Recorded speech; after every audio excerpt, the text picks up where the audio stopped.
কি কিনেছি? গরম মশলা। দুধটা প্রথমে হলো এই যে পানিতে দিয়ে চুলায় দিলাম, দিয়ে দিলাম তেজপাতা, কিছু এলাচ, দারুচিনির ছাল। দারুণ একটা স্মেল আসতেছে। এবার নুডলসটা দিয়ে দিব। হ্যাঁ,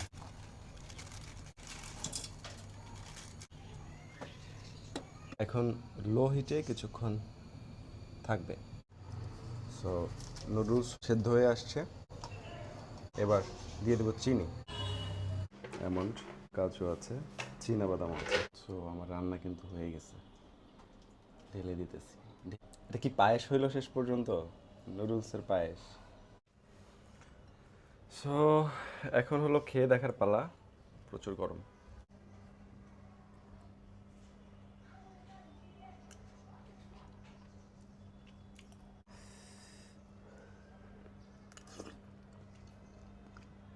হুম, দারুণ।